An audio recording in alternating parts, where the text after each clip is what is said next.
Isang magandang gabi po sa bawat isa po sa atin. Nais ko po kayong i-welcome sa isang panibagong pagkakataon na tayo po ay makapag-aral ng salita ng Diyos through this Wednesday online Bible study.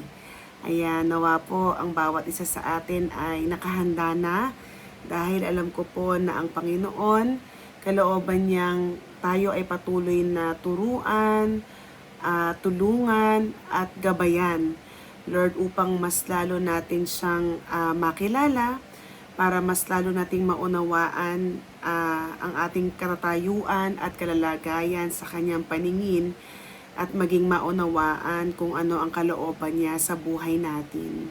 Amen. So, kaya let's grab this opportunity tonight kasi tayo po ay binibigyan ng Panginoon ng kalayaan na mapag-aralan ang salita niya. Amen po ba? Kaya sa atin pong pagsisimula sa gabing ito, nais ko po kayong anyayahan sa isang maiksipong panalangin. Amen. Panginoon, sa gabing ito, we want to praise you and to give thanks to your holy and precious name. Lord, we want to give you praise. Lord, we want to give you glory, O God, for you are our good God, our faithful God, our loving God, our righteous and holy God, na patuloy naming nakilala, Lord, because of your grace, Lord, because of your word, because of your promise, because you have a great plan, Panginoon, sa aming mga buhay. And Lord, salamat sa gabing ito dahil maging ang pag-aaral ng iyong salita ay iyong paraan, iyong pagpapala, O Diyos, para Lord, kami po ay patuloy na lumalim, Lord, sumagana, Lord, ang aming pananampalataya, Lord, sumagana, Lord, ang aming karunungan, Panginoon, Lord, sa iyong salita. Lord, kaya sa oras na ito, we pray that may you prepare our hearts for tonight. Lord, maging open kami, Lord, for your teaching, for your correction, rebuke, Panginoon. Lord, sapagkat ang lahat ng bagay na nais mo pong ituro sa amin ay hindi lang paalala, Lord, kung hindi paghuhubog, Lord, ang nais mo pong gawin sa amin. Lord, i-bless mo po, Lord, ang aming pag-aaral. Lord, hayaan mo na patuloy kang maparangalan, Lord, sa lahat po ng aming mga pakikinggan. Pinupuri at pinasasalamatan ka namin, Ama. Ito po ang aming sama-samang hiling sa pangalan po ng aming Panginoong Hesus. Amen. Ayan, muli po magandang gabi po sa bawat isa sa atin. At sa gabing ito, no, sama-sama po tayong pumaloob, no, sa pag-aaral ng salita ng Diyos. Amen. And speaking of salita ng Diyos, no, ang ating pong paksa, no, sa gabing ito ay may pamagat na scripture reading for spiritual progress. No, ito po ay halaw, no, mula kay George Whitefield, no, na siyang nagbigay po ng 7 practical steps upang ang isang mananampalataya na kagaya ko at kagaya ninyo ay patuloy na umunlad, no, spiritually speaking. No, and for tonight, no, bibigyan po natin ng tuon o ng higit na atensyon ang salita ng Diyos at yung kahalagahan at dahilan bakit kailangan natin itong basahin at pag-aralan. Sabi po dito, no, si George Whitefield, he reinforced, no, itong unang discipline na ito, no, for spiritual progress, which really, no, is an important part, no, ng ating spiritual walk sa Panginoon. For we know na part of our spiritual disciplines as a Christian is to really study and meditate ang salita ng Panginoon.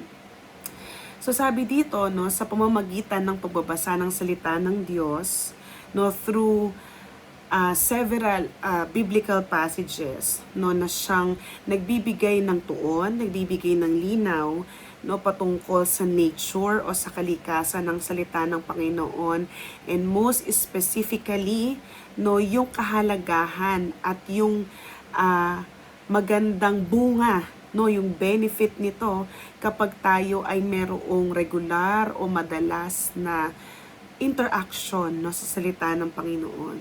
No, sabi nga, no, ang sino man na nagwawalang halaga, no, sa salita ng Diyos sa banal na kasulatan, no, sa pamamagitan po, no, ng paghingi ng tulong, no, sa ibang mga bagay o pagtuon, no, ng ating atensyon sa ibang bagay para sa ating paglago, para sa ating pag-unlad, no, para sa ating paglalim, ay nangangahulugan po na walang iba na ito ay hahantong lang sa kapahamakan, no, at pagkasira ng kanyang pananampalataya. No, alam nyo po, para mapalalim ang ating pananampalataya, mahalaga na ang ating pinagtutuunan, na ang ating tanging pinagkukunan, no, ng kaalaman, ng karunungan, ng paghuhubog sa atin ay walang iba kundi ang salita ng Diyos. Sabi dito, cultivating this habit prepares the believers to daily grow in awareness, no, yung maging aware, no, yung maging conscious, amen, maging vigilant, no, sa bawat pagdaan ng araw hanggang sa muli, no, ang Panginoong Jesus ay bumalik, no, His return, no, at tayo po ay maka face to face natin siya, no. Kaya pag tinignan natin mga kapatid, no, yung spiritual, or yung scripture reading, no, as part of our spiritual disciplines, no, ay dapat na maging habit, and eventually, no, maging lifestyle, maging bahagi ng kultura natin, no, ng tradisyon natin, no, bilang isang mga mananampalataya. And according to Whitefield, no, yung kawalan ng pagkilala, yung kawalan ng kaalaman, no, sa salita ng Panginoon, ang siyang dahilan ng lahat ng kamalian. It is the cause of all error. No, internally speaking, externally speaking, no, sa mga bagay na nakapaligid sa atin, sa mga sitwasyon na kinapapalooban natin, sa mga pangyayari, no, na nangyayari, no, sa paligid natin. No, ang dahilan nito ay dahil ang tao, no, ay walang tunay na pagkilala at kaalaman talaga sa salita ng Panginoon. No, no, lagi natin ito naririnig mga kapatid.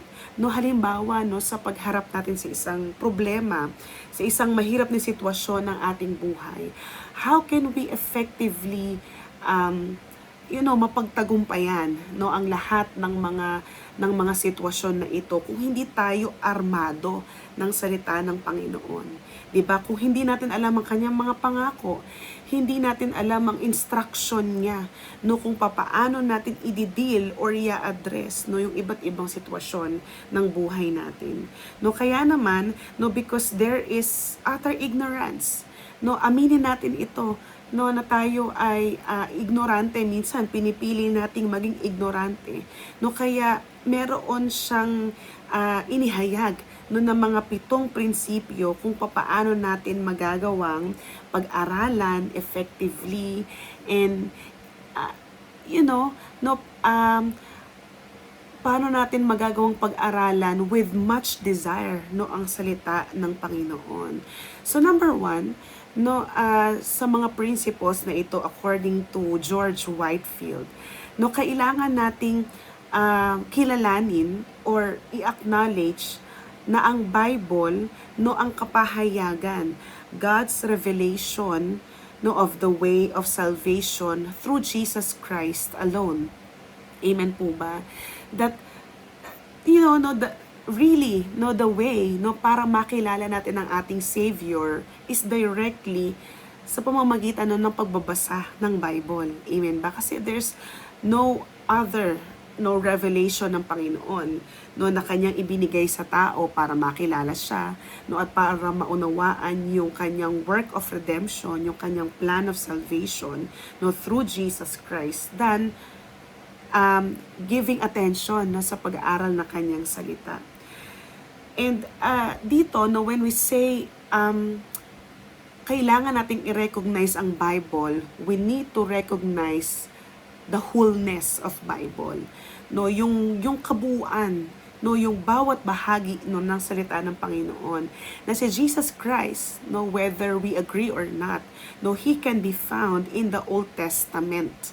Amen ba? From Genesis, no, hanggang Malakay, and then sa New Testament, no, kung saan andoon, no, yung genealogy ni Jesus, no, yung kapanganakan ni Jesus, yung ministry ni Jesus, amen, no, yung prophecies na tinupad, no, ni Jesus mismo, no, all the way to the cross, to his death, no, and eventually to his resurrection. Nandiyan lahat yan, that the Old Testament and the New Testament, both of them are equally important, no, para makilala natin ang ating Panginoong Jesus.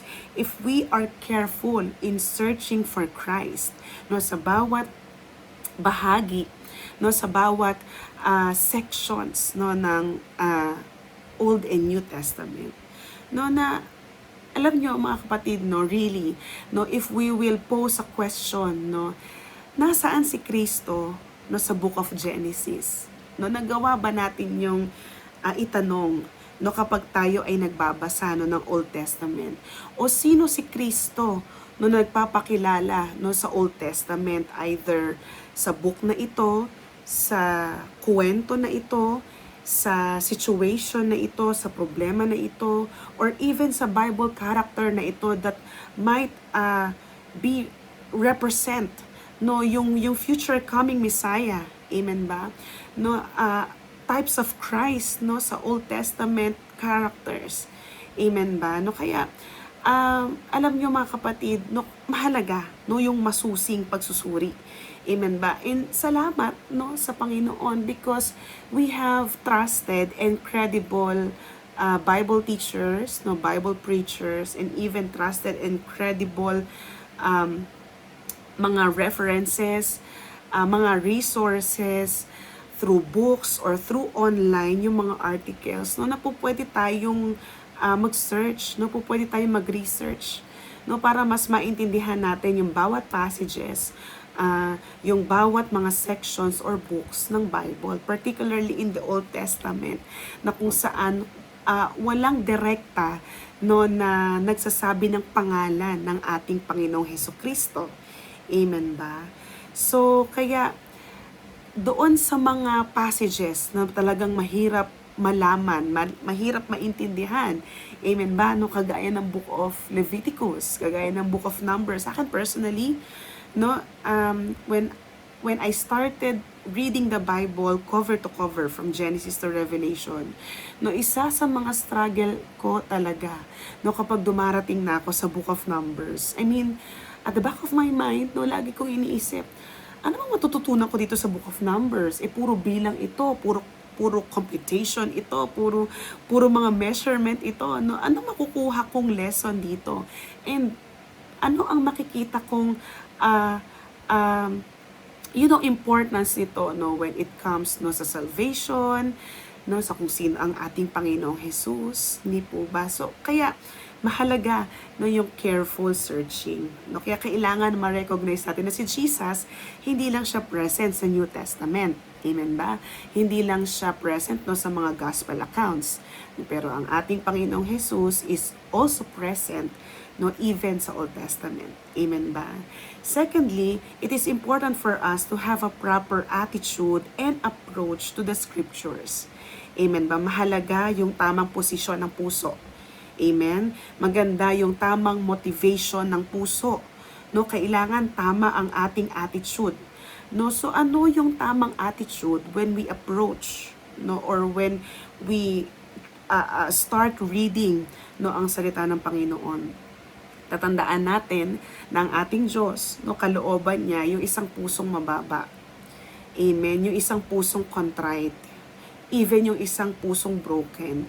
No, kasi through that kind of attitude na meron ng isang seeker, no, ang isang reader, ang isang listener, no, ng salita ng Panginoon, no, pagpapakita ito ng complete dependence sa Kanya, that Lord, I lay down everything at your feet. I want to learn. I want to be educated. Amen ba? I want to understand, no, yung desire mo, yung nature mo. Amen. Yung essence mo, Lord, yung importance ng mga salita mo, ng mga pangako mo sa buhay ko.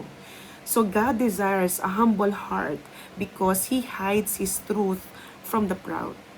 Amen. No, kagaya ng sinasabi no sa scripture, He resists the proud, but give grace to the humble.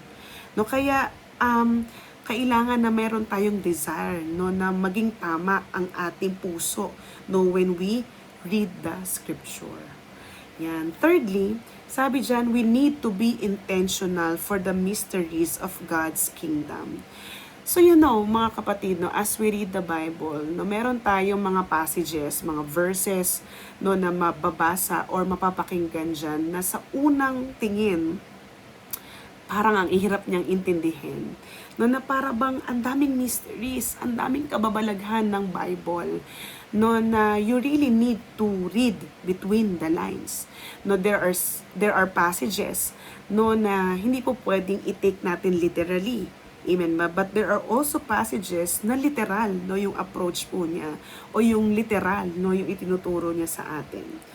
So sabi dito, no, kaya nga mahalaga, no, yung second, no, na principle na kailangan tama yung motivation, kailangan tama yung posture ng puso when we read the Bible, because right motivation for reading the Bible is crucial to understand God's message for us. So kagaya nito, no, mga kapatid, halimbawa, no, kung meron tayong motivation to read the Bible only for entertainment or only to harness or to seek praises from the people na, nagbabasa siya, no, nagme-meditate siya, nagbubukas siya ng Bible niya, no, or to criticize yung Bible, no, maghanap ng mali, no, although inerrant, no, ang Bible natin, then it will be no the listener's downfall. No, it will lead to being blind, no, it will lead to be no foolish, no. Amen po ba? No, kasi nga no kagaya ng sinasabi ni Jesus, no, bakit siya nagtuturo through parables, no, para i-hide ito, no, doon sa mga akala nila righteous sila, akala nila naiintindihan nila ang kalooban ng Panginoon, akala nila matatalino sila, but actually not, di ba? No, pero ang Panginoon, no, nagbibigay siya ng understanding, no, sa mga taong tunay na naghahanap, no, tunay na intentional, no, sa kanyang salita, no. Kaya yung mysteries, no, ng kingdom ng Panginoon, yung mysteries ng gospel, yung mysteries ng scripture, hindi ito vague, hindi ito malabo, no, sa mga taong intentional, no, sa Panginoon, sa pagbabasa ng kanyang salita. Fourthly, sabi dito, true understanding of the scriptures is seen through application. No, kagaya ng lagi nating alam, na malalaman mo na tunay mong naunawaan ang salita ng Panginoon kapag ina-apply mo siya. Which is, through application, no, lalo nagiging effective palalo yung ating pang-araw-araw na pagbabasa, no, ng salita ng Panginoon. Again, no, it is a spiritual discipline. No, and part ng scripture reading, no, scripture meditation as spiritual discipline is yung application. No, nagagawa nating disiplinahin no, ang ating mga sarili-sarili na unawain ang salita ng Panginoon kapag ito ay naia-apply natin no, sa ating buhay. So I know some people no, would argue na ang Bible, it is an ancient book already. No, it was written thousands and thousands of years ago. Hindi po ba? No, marami mga tao magsasabi na luma naman na yan, no. Hindi na yan napapanahon. But no, ang Bible, even though it's an ancient book, no, pero yun yung unique, no, yun yung kakaiba sa Bible. Kasi kahit napakatagal na niyang naisulat, napakatagal na niyang naihayag, no, nai-reveal ng Panginoon, what was written in the past is as relevant and timely for contemporary readers of today.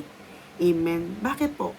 No, kasi po, yung mga encounters no, ng mga tao before, no, halimbawa sa problema, sa mga circumstances, no, sa mga hardships ng life, no, is nangyayari din naman no, sa panahon ngayon. Amen po ba? No, yung corruption no, sa panahon natin ngayon, nangyayari na yan noon. Yung moral and spiritual corruption na nakikita natin ngayon sa mundo, noon pa man problema na yan. Amen ba? Yung resulta ng kasalanan. No, yung kasalanan na nakikita natin sa panahon ngayon, no, problema na yan noon pa. No, kaya makikita natin noon pa man, no, bago pa man mangyari yung lahat ng mga mangyayari sa panahon natin ngayon, ang Diyos nagbigay na siya ng solusyon sa pamamagitan ng salita niya. Amen. Kaya kung sarado ang Bible natin, amen ba, no, at ituturing lang natin siyang isang ordinary book or isang makalumang libro, then hindi natin makikita no yung benefit na kailangan natin no sa panahon ngayon. Sabi dito, to guide the application to our hearts, ni po ba? No, para tuluyan nating makuha yung benepisyo no ng pag-aaral ng salita ng Diyos no through application. Sabi dito, we must diligently seek the assistance of the Holy Spirit. Mahirap talagang i-apply ang salita ng Panginoon kapag walang guidance ng Holy Spirit, kapag walang wisdom niya, no, kapag walang conviction niya. Amen. No, at bibigyan ko po yan ng emphasis talaga. Mahirap i-apply ang salita ng Panginoon. Actually, mahirap ngang aralin ang salita ng Panginoon kung walang guidance, no, kung walang help ng Holy Spirit. No, which is actually the fifth principle, no, mga kapatid. No, sabi dito, Whitefield illustrated this, no, sa buhay ni Nicodemus, no, sa John chapter 3. Na bagamat si Nicodemus, he is considered a teacher, no, sa Israel. No, literally, no, maalam sa mga batas, no, sa mga kautusan, no, na kung saan makikita natin dapat automatic, di ba? Na naiintindihan niya no ang scripture, naiintindihan niya no yung doctrine of regeneration na kailangan ng tao ma-born again. Amen ba? No, kailangan ang tao ma-regenerate. Amen ba? But then again, no, yet he was ignorant. No, kasi wala sa kanya or he lacked the illumination of the Holy Spirit. No, kaya napakahalaga ng Holy Spirit no sa buhay natin. Huwag natin siyang babaliwalain, no, mga kapatid. Let us not grieve him, no, ang Holy Spirit, kasi napakalaki no ng ginagampanan ng Holy Spirit sa ating buhay. Tandaan, no, kagaya ng sinasabi ni Pablo sa 1 Corinthians, that the natural man cannot grasp the hidden sense and meaning of the Bible, the kingdom of God, no, the mysteries of God, because his eyes cannot read it as it was intended. No, kaya mahalaga talaga ang Holy Spirit, no, para mabuksan ang ating spiritual eyes, mabuksan ang ating heart, ang ating mind, na natanggapin ang lahat ng itinuturo ng Panginoon. No, kaya ang Holy Spirit, no, yung guidance niya no sa ating buhay, it is effective, no, really, no, it is effective, efficient, no, para maging mabunga no ang ating pag-aaral ng salita ng Diyos. Just like kung papaano ito sinabi ni Jesus no sa John chapter 14, that he will send a helper, which is the Holy Spirit, no, who is able to grant wisdom sa atin, who is able to teach us. Amen. A helper and a teacher. Amen. No, para patuloy na ituro sa atin ang mga mysteries, para patuloy na ipaunawa sa atin further no kung ano ang mga bagay na inihahayag ng Diyos sa kanyang salita. So we need the Holy Spirit. Amen ba? No, as we apply the word, no, hingin natin no ang kanyang salita. No, pang-anim, no, sabi dito, fervent prayer helps us deepen our desires to learn for God's word. No, kaya nga even on corporate preaching no of the scriptures at sa ating personal Bible study, mahalaga mga kapatid ang panalangin. No, mahalaga nga no na meron tayong opening prayer, no, meron tayong closing prayer, no, kapag tayo ay nag-aaral ng salita ng Diyos. And we need to fervently pray no kapag tayo ay nag-aaral ng salita ng Diyos. No, that as we begin ng ating pag-aaral, let's pray, Lord, humble my heart. No, dalisayin mo, Panginoon, ang puso ko. At dalangin ko na buksan mo ang mga mata ko, buksan mo ang puso ko, palinawin mo ang isip ko, palambutin mo ang puso ko, no, para magawa kong matanggap lahat ng pagtuturo mo, pagtutuwid mo, paghuhubog mo, at pagsasaayos mo sa buhay ko sa pamamagitan ng salita mo. So as we end yung ating pag-aaral, let's pray, Lord.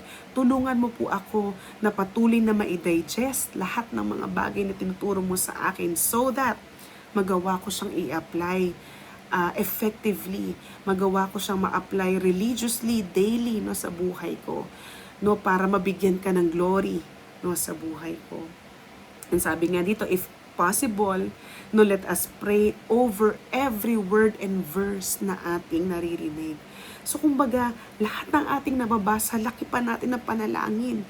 Lakipan natin ng panalangin ng pasasalamat, panalangin ng paghingi ng tulong, panalangin ng pagkukorek ng Panginoon. Lakipan natin yan palagi ng panalangin. No, and after reading the Bible, no, let us earnestly beseech God. No, talagang saliksikin natin, no, yung karunungan ng Panginoon. Saliksikin natin yung kapangyarihan ng Panginoon na, Lord, without you, I cannot do this. Hindi ko magagawang sundin, no, with my whole heart, no, kapag hindi ka nanguna talaga sa akin. Lord, hindi magiging malinaw, no, yung magiging decision ko sa problem na ito, no, kapag hindi kita sinaliksik, pag hindi kita naranasan, Panginoon. No, sabi dito, upang sa ganon, no, as we fervently pray, no, sa guidance ng Panginoon, sa leading ng Panginoon through the help, no, ng Holy Spirit, no, the Word of God may be inwardly engrafted in our hearts, no, tumimo, no, sa ating mga puso. At sa ganon, no, mamunga ito. Amen ba? Maging matabang lupa tayo palagi, no, para yung seed, no, which is the Word of God, no, lagi siyang mag-ugat, lagi siyang tumubo, lagi siyang mamunga, no, lagi siyang mamulaklak, no, sa ating mga buhay. Amen po ba? And the final principle, no, na sinabi ni Whitefield is to read the Bible intensively. No, sa papaanong mindset na kailangan intensive, no, kailangan may intensity talaga, yung talagang gusto talaga natin, talagang pinalalalim talaga natin yung desire, no, na magbasa ng Bible. You know the parable, no, sa Matthew chapter 13, no, verses 44 and 46. Let me read that to you, no. Let us open our Bible, no, sa Matthew chapter 13, verses 44, no, to 46. No, dito makikita natin, no, yung title, no, ng mga parable na ito. Maiksi lang sila, no, pero napakalaman, no, nung gusto nitong ituro sa atin, no, the parable of the hidden treasure. Verse 44, it says, "The kingdom of heaven is like treasure hidden in a field, which a man found and covered up.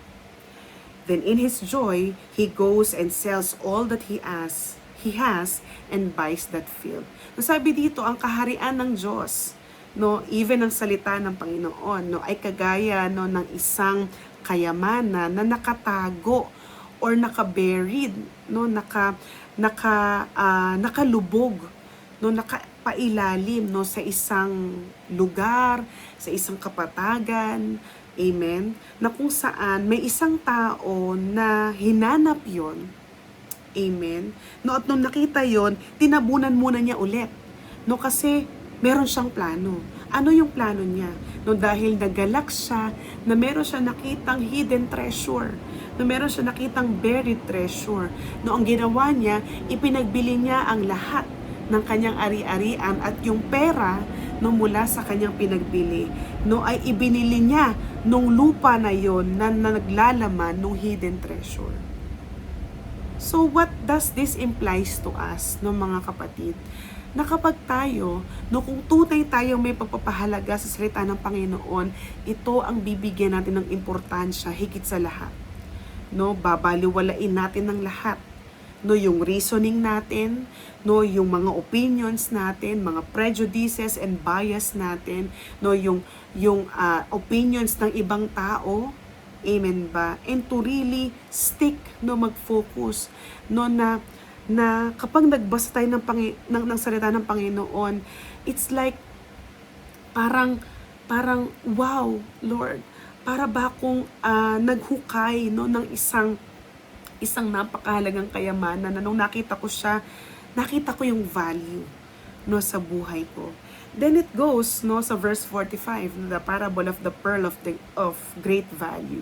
Sabi dito again, the kingdom of heaven is like a merchant in search of fine pearls, who, on finding one pearl of great value, went and sold all that he had and bought it. No, iisa lang naman po, no, yung context. No, pag tinignan natin, no, yung dalawang klase ng parable. No, yung isang tao naghanap, amen ba? At sa kanyang paghahanap, no, meron siyang siya po ay merong nakita. Amen ba? No, siya po ay nasiyahan, no, sa kanyang nakita kasi nung nakita niya to, ay mahalaga ito. Nung nakita niya ito, ay kailangan ko ito. No, kaya ang ginawa niya, iniwan niya ang lahat, pinagbili niya ang lahat, no, para makamtan iyon. No, sana ganon, no, yung treatment natin sa Bible, na hindi natin siya pinagpapalit sa anumang bagay na po pwedeng itulong ng iba, no, i-advise ng iba, i-support ng iba, tao man yan o bagay man yan, no, sa buhay natin. No, kasi ang Bible talaga, no, yung pinakamakatutulong sa ating lahat. So you see, no, mga kapatid, no, kagaya nung lalaki na nabasa natin dun sa dalawang parable na iyon, no, kailangan merong intensity, no, yung desire talaga natin, no, sa pagbabasa ng Bible. And you know, mga kapatid, hindi naman tayo lugi, no, kapag ito ang priority ng buhay natin, na kapag tayo ay merong desire, no, na makilala ang Panginoon, no, ang lagi nating unang paraang ginagawa, no, and actually the one and only, no, way na ginagawa para makilala siya is to go to His Word. Then hindi po ba, no, napakaganda, mga kapatid. Just imagine, no, kung hindi man lahat ng tao, pero kahit yung mga Kristiyano man lang, lahat, no, ay fervently, no, prayerfully and intensively nagbabasa talaga ng Bible. No, gaano yung difference, no, na makikita natin, no, sa paligid natin ngayon. Gaano yung liwanag, no, na masashed natin, no, sa mga taong nakapaligid sa atin. Amen ba? No, gaano, no, yung hope, no, na makikita ng tao, no, sa ating Panginoon. No, kasi sabi nga nila, 'di ba, ang mga Kristiyano, they are walking Bibles. Hindi po ba? So, may mga tao, no, na they will look to our lives, no, kung nare-reflect ba natin yung heart ni Christ, 'di ba? Yung will ng ating Panginoon. No, alam niyo po, no, meron akong isang napakinggan na song na sa Spotify some time ago. No, ang title niya is Dusty Bibles. Ayan.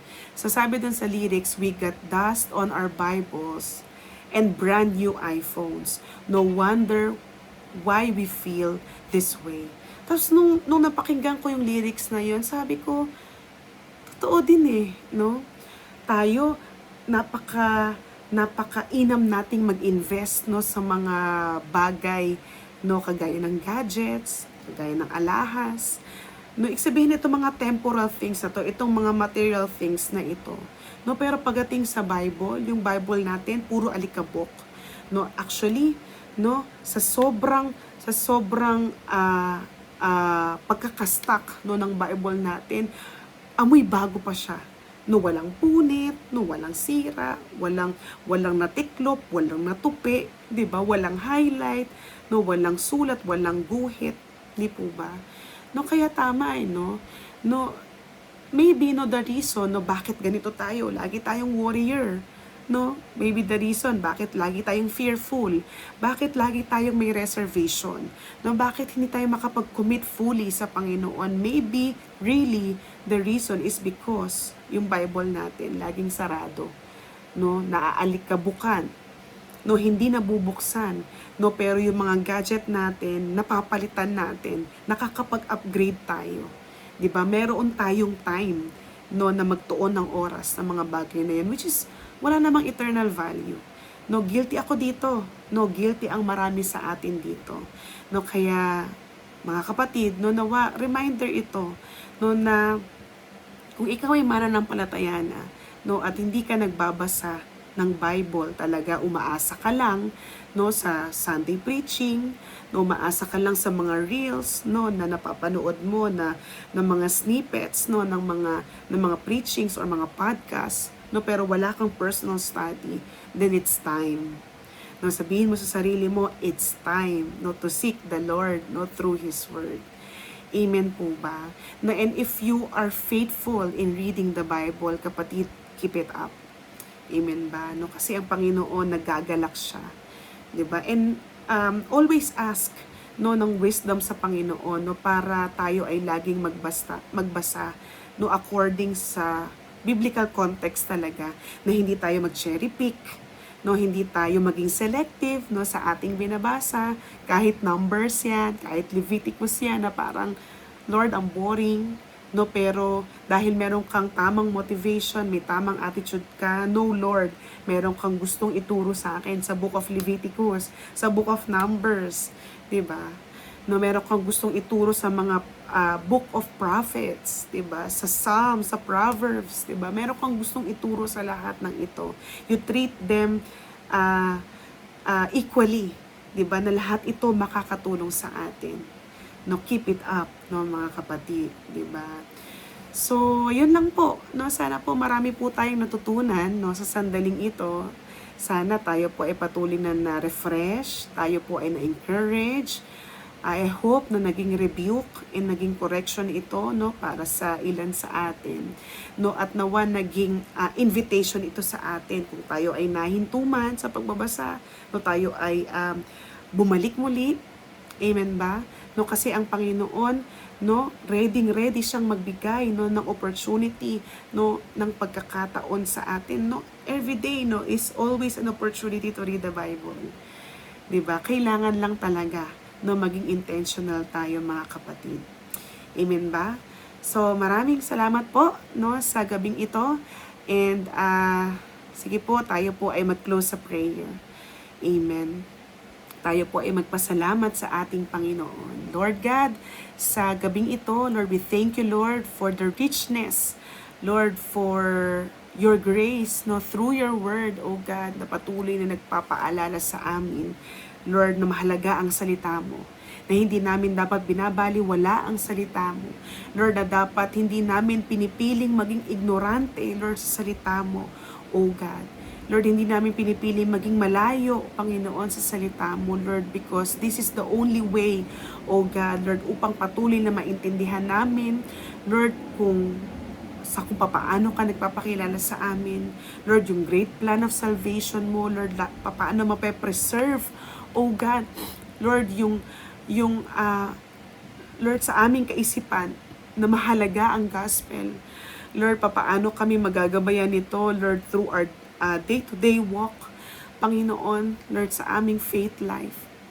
At Lord, paano kami, Lord, paghaharian at gagabayan nito, Panginoon, Lord, even through difficult decisions, through trying times, through hard situations ng aming mga buhay. Lord, nawa, wag lang namin tignan ng Bible, Lord, sa mga bagay na gusto lang naming makuha dito, no, na ang aming motivation is very selfish, very self-gratifying, very self-directing, Panginoon. But Lord, buksan namin ang Bible namin, Lord, kasi kahit sa mga ugali, Lord, na nais mong baguhin mo, Lord, maipaloob namin ang aming sarili, Lord, sa mga correction, Panginoon, Lord, na nababasa namin sa iyong salita. Lord, salamat po, Lord, sa lahat din ng mga nakinig, Lord, sa gabing ito. Patuloy mo silang pagpalain with all the spiritual blessings, O God, na kalooban mo na kanilang tanggapin, Lord, sa kanilang buhay. Lord, dalangin ko na lalo kaming tumatag, lalo kaming lumalim, at lalo kaming maging mabunga at mapagtagumpay na mga mananampalataya, at mga lingkod mo, Panginoon. Lord, hanggang sa ikaw ay aming makapiling sa iyong muling pagbabalik. Salamat, Panginoon, nawa ikaw ang patuloy na nag-glorify, Lord, sa gabing ito. Lord, pinupurit, pinasasalamatan ka namin, O Diyos. Ito po yung aming hiling. In Jesus' name we pray. Amen. Maraming salamat po at magandang gabi sa inyong lahat. God bless po.